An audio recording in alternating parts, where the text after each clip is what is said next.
అందరికీ నమస్కారం.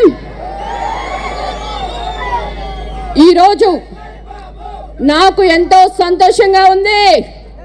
ఎందుకంటే గలగల పారే కృష్ణమ్మ ఒకవైపు ఉంటే పసుపు దళంతో మంగళగిరి వేలాది మందితో జనాలతో క్రిక్కిరిసిన విధానాన్ని చూస్తుంటే తెలుగుదేశం పార్టీ నల్లేరు మీద నడకగా గెలిచే అవకాశం ఉందని మీకు చెప్తున్నాను. నేను మీకు ఒక వ్యక్తి గురించి చెప్పాలి. నాకంటే మీకు బాగా తెలుసు. ఆయన ఎవరంటే పరిపాలనలో శ్రీరామచంద్రుడు, ఆపన్న సేవలో కర్ణుడు, పట్టుదలలో విక్రమార్కుడు, రాజీ లేని పోరాటం చేసే అర్జునుడు, ప్రాజెక్టులను అనుసంధానం చేసిన అపర భగీరథుడు, సైబరాబాద్ సృష్టించిన విశ్వామిత్రుడు. ఆయన ఎవరు? Other than CBN. 40 years industry, 14 సంవత్సరాల ముఖ్యమంత్రి, సుదీర్ఘ రాజకీయ యాత్ర. ఇది మనందరం కూడా తెలుసుకోవాల్సింది. సిబిఎన్ చంద్రబాబు నాయుడు గారంటే ఒక బ్రాండ్. ఈరోజు మరి ఎత్తిన పసుపు జెండా దించకుండా తెలుగుదేశం పార్టీ కష్టకాలంలో ఎన్నో వేధింపులకు కేసెస్ కూడా వెరవకుండా ఎంతో ఉత్సాహంతో వచ్చిన పసుపు దళానికి మీ అందరికీ నా పాదాభివందనం. మరి మేము సైతం బాబు కోసం అని మహిళా శక్తికి రోజు వచ్చింది. మహిళలందరూ కూడా అవినీతి పాలనకు చరమగీతం పాడి అభివృద్ధికి పదంలో దూసుకుపోతున్న చంద్రబాబు నాయుడు గారికి మేమందరం కూడా అండగా ఉన్నామని ఈరోజు మీరందరూ ఒకటి గుర్తు చేస్తున్నారు. మన గడపలకు పసుపు కుంకుమ ఎలానో ఈరోజు ఆంధ్రప్రదేశ్ ప్రతి గడప కూడా పసుపు జెండా, అదే మన ఎజెండా అని కూడా నేను ఈరోజు గంటాపదంగా చెప్తున్నాను. ఈరోజు మరి నేను ఇక్కడ నుంచోని మరి నారా చంద్రబాబు నాయుడు గారి ముందు నేను ఈరోజు మాట్లాడుతున్నానంటే అది అంతా కూడా వైసీపీ ప్రభుత్వం చేసిన అరాచకమైన సస్పెన్షన్ అని కూడా ఈరోజు మీకు గుర్తు చేస్తున్నాను. ఒక దళిత ఎమ్మెల్యేని నా ఎస్సీ, నా బీసీ, నా మైనారిటీస్ అంటుంటారు. మరి ఎవరికి? దళితులకి ఎస్సీ సప్లాన్స్ ఇచ్చారా? మీ 25,000 కోట్లు ఎక్కడికి పోయినాయి? మీకు రావాల్సిన 16.5% బడ్జెట్ లో మీకు ఏమైనా వచ్చిందా అని ఈరోజు నేను అడుగుతున్నాను. మీకు ఒకటి ఈరోజు గుర్తు చేస్తున్నా. మనకి స్విగ్గీ, జొమాటోలో ఏమొస్తుందమ్మా? మనకి ఇంట్లో కావాల్సిన ఉప్పులు, పసుపులు, యాక్సెసరీస్. కానీ మన ఆంధ్రప్రదేశ్లో డోర్ డెలివరీ ఏమొస్తాయో తెలుసా? Dead bodies.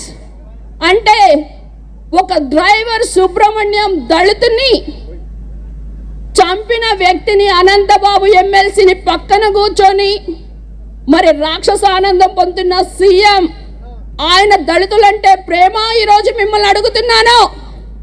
మరి సొంత చెల్లి తల్లిని పరాయి రాష్ట్రాల్లో పంపించిన ఆయన దళితులంటే చాలా, నా అక్క, నా చెల్లి అంటే మీరందరూ నమ్ముతారా అని నేను అడుగుతున్నాను. మరి ముఖ్యంగా అమరావతి, నేను అమరావతి ప్రాంత ఎమ్మెల్యేని. మరి అందరికీ చెప్పాను అమరావతి ఇక్కడే ఉంటుంది. మరి మీరు ఢిల్లీ చూడలేదు, ముంబై చూడలేదు, చెన్నై చూడలేదు అనుకోకూడదు. ఎందుకంటే అమరావతి అంతకంటే గొప్పమైన నగరంగా జగనన్న కడతాడు అని చెప్తే నాకు ఓట్లేసారా మీరందరూ?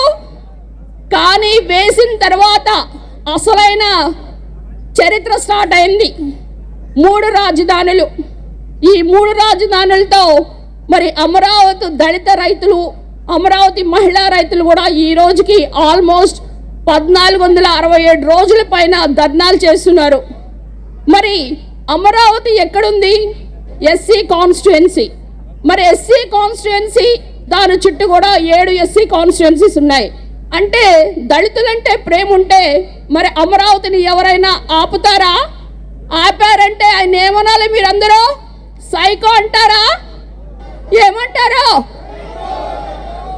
అందుకే ఈరోజు మరి లోకేష్ గారు మన దగ్గర చెప్పారు, అమరావతి రైతుల ఆక్రందనలో తెలుగుదేశం పార్టీ వస్తే అమరావతిని అభివృద్ధి చేస్తాము అని చెప్పారా? చెప్పారు. మరి మనందరం కూడా కష్టపడి ఈరోజు మరి ఇక్కడున్న పరిస్థితులను గుర్తుపెట్టుకొని మనం ఎక్కడైనా వెళ్ళినా ఒక రోడ్డు ఎలా ఉంది? రోడ్డు కాదు, గుంతల్లో రోడ్డు ఎత్తుకోవాలి మీరు. యువతకు జాబ్ క్యాలెండర్ ఉందా? అమరావతిని కుళ్ళపరిచారా? పోలవరం ప్రాజెక్ట్ ఏమైంది? ఈరోజు ఇంకొక ట్రాజడీ ఏంటంటే ఉద్యోగాలు లేవు, ఉద్యోగాలు లేదంటున్నారు, కానీ ఉద్యోగస్తులకి జీతాలే లేవు. మరి ఇలాంటి పరిస్థితి, జీతాలు కూడా తీసుకురావడానికి అప్పులు, ఇక మద్యపాన నిషేధం, ఇక బాటిల్ పట్టుకుంటేనే షాక్ కొడుతుంది. మరి ధరలు పెంచి 5 స్టార్ హోటల్లోనే పెడతానని చెప్పారా? మరి ఈరోజు ఏం చేస్తున్నారు? మద్యం పైనే అప్పులు తీసుకురావటం, దానికి దళిత మంత్రిని పెట్టడం. ఈరోజు మీరందరూ కూడా గర్వంగా అధికార పార్టీ చెప్తుంది 151 ఎమ్మెల్యేలు గెలిచామని. మరి మీరు ఏదైనా శ్వేతపత్రం రిలీజ్ చేయగలరా మద్యంలో మీరెంత సంపాదించారని? అంటే ఆ మద్యాన్ని తాగి తాగి తాగి చాలామంది బూమ్ బూమ్, ప్రెసిడెంట్ మెడల్ ఇలాంటివి తాగి మరి చాలామంది 30,000 పైన చనిపోవడం జరిగింది. అంటే మహిళల పుస్తలు తెగిపోతుంటే వాళ్ళకి ల్యాండ్, మైండ్, శాండ్ అనే వాటి మీదే ఇంట్రెస్ట్ ఉంది, కానీ మరి మహిళల మీద కానీ దళితుల మీద కానీ ఇంట్రెస్ట్ లేదు. మాస్క్ అడిగితే సుధాకర్ గారిని, మాస్క్ పెట్టుకోలేదని కిరణ్ని, మరి చాలామంది వరప్రసాద్, ఓం ప్రకాష్, ఇక చంద్రయ్య, అమర్నాథ్ గౌడ్ వీళ్ళందరినీ చూస్తుంటే ఏమనిపిస్తుంది? దళితులకి ఎక్కడైనా ఇక్కడ రక్షణ ఉందా అని అడుగుతున్నా. రక్షణ లేదు.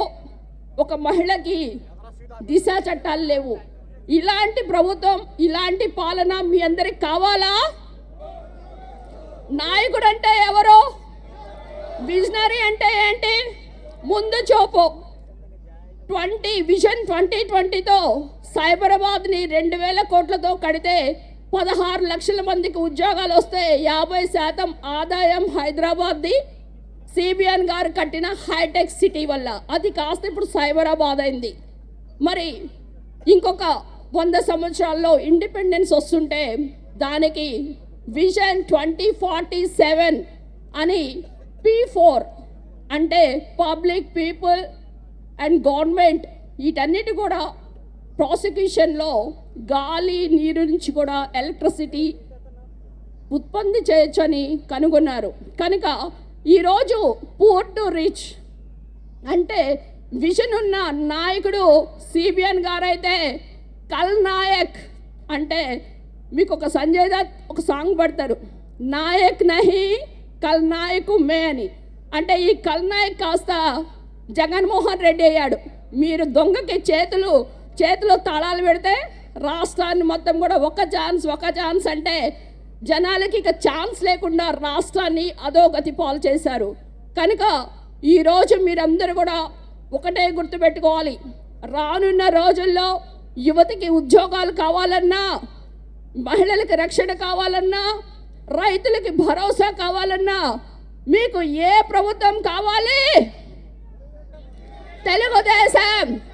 కనుక రణమా యుద్ధమా? ఈ జరిగే కురుక్షేత్ర యుద్ధంలో అభినవ దుర్యోధనుడు మీరు ఎవరిని వర్ణిస్తారో? అభినవ దుర్యోధనుడు అంటే జగన్మోహన్ రెడ్డి గారిని మీరు ఓడించి ఆ యొక్క గర్వభంగాన్ని కూడా చెయ్యాలని, మీరందరూ కూడా తాడో పేడో తేల్చుకోవడానికి మీరందరూ సిద్ధంగా ఉండాలని, రానున్న 2024 ఎలక్షన్లో పసుపు జెండా ఎగరవేయాలని మీ అందరినీ కూడా కోరుకుంటూ, మరి ఇంత పెద్ద పెట్టిన వచ్చిన తాడికొండ నియోజకవర్గ అభిమానులకు మరి చాలా చోట నుంచి మరి ఈరోజు వచ్చారు. మీ అందరికి కూడా మరొకసారి మీ శ్రీదేవక్క ఈరోజు మీకు గర్వంగా చెప్తున్నా, నాకు పదవులొద్దు కానీ సివిఎన్ గారు ముఖ్యమంత్రి అవ్వాలి అంటే మీరు ఒకటే గుర్తుపెట్టుకోవాలి, నారా చంద్రబాబు నాయుడు అనే నేను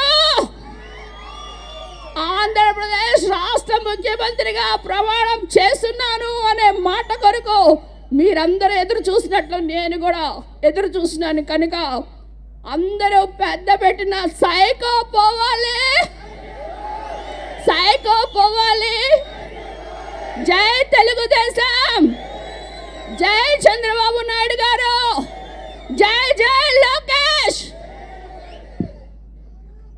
మన అధినాయకుడి సమక్షంలో